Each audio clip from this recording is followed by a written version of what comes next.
Y vamos a hablar de otro de los temas de portada hoy en el programa que tiene que ver con la inflación, los datos que dejó la semana pasada, la información oficial del INDEC, más de 8 puntos se preveía. Bastante más alto de lo que los especialistas decían, ¿no? Bueno, y la posibilidad de que podamos ir hacia los 2 dígitos, ¿no? Nadie se sorprende hoy con el dilema que implicaría tener 2 dígitos mensuales de inflación.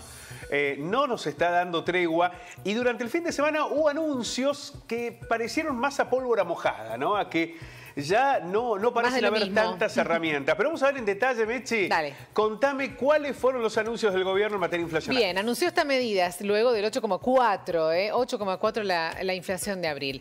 ¿Qué anunció el ministro de Economía? Que habrá un aumento en la tasa de interés, mayores controles comerciales, facilidades para regularizar deudas tributarias y previsionales, baja en la tasa para tarjetas, el plan Ahora 12 sobre todo, suba de la tasa de plazos fijos de 6 puntos.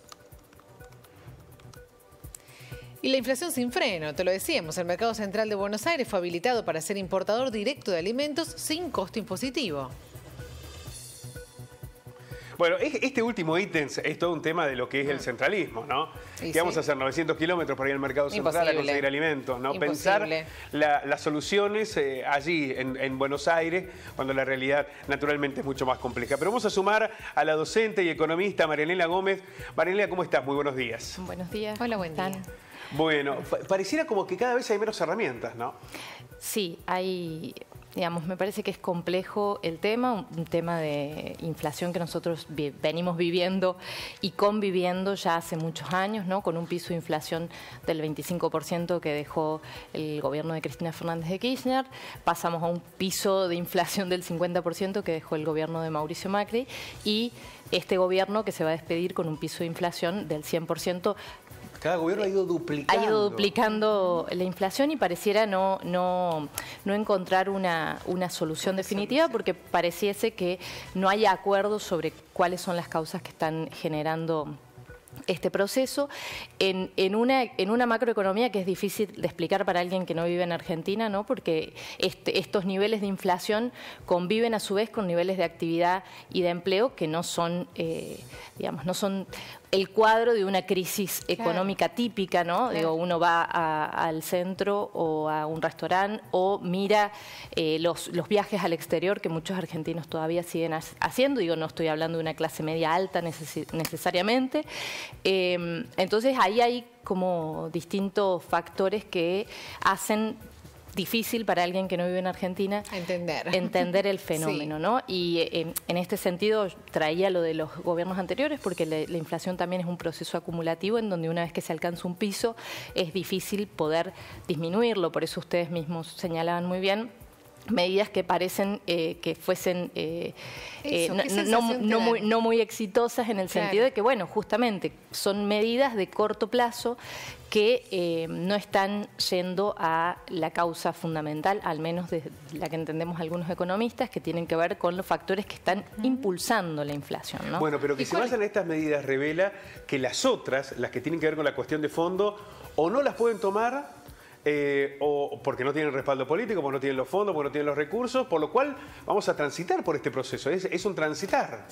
Sí, a lo que se suma también una cuestión, que es la cuestión electoral de este año, que sigue, digamos, poniendo un poco más de leña al fuego, porque un componente de la inflación tiene que ver con las expectativas, y al no poder vislumbrar, si se quiere, un futuro de más largo plazo en este horizonte político incierto, en donde el oficialismo no define un candidato, la oposición tampoco, y de cualquier manera entre las alternativas, digamos, de manejo de la inflación que proponen algunos candidatos para las próximas elecciones, hay cosas sumamente disparatadas como dolarizar la economía, que eso obviamente que no implica un salto evaluatorio que aniquilaría... Ni siquiera los sectores que presumiblemente se iban a beneficiar con eso hablan ya de dolarización. No. Estas medidas, bueno, Marianela, que anunció el ministro, ¿qué sensación te dan? ¿Son, como vos decís, a corto plazo? ¿Pueden suavizar un poco la situación? Yo creo que son soluciones de corto plazo que están pensando en atender un núcleo que tiene que ver, un núcleo importante de la población que vive en Buenos Aires, y que digamos, no van a, pueden llegar a contener un poco el nivel de inflación. Sobre todo, la medida que yo veo con un poco más de éxito es detener el ritmo del crowding, que en realidad es el ritmo de evaluación del tipo de cambio nominal. Esa medida puede llegar a ser efectiva porque básicamente está entre los factores que están impulsando la inflación, desde mi punto de vista, ¿no? El ritmo de evaluación del tipo de cambio nominal y el incremento de las tarifas, que son dos puntos también que son claves en el acuerdo con el Fondo Monetario Internacional y que están pautados con el fondo, que, como decimos algunos economistas, es un acuerdo que es inflacionario y recesivo.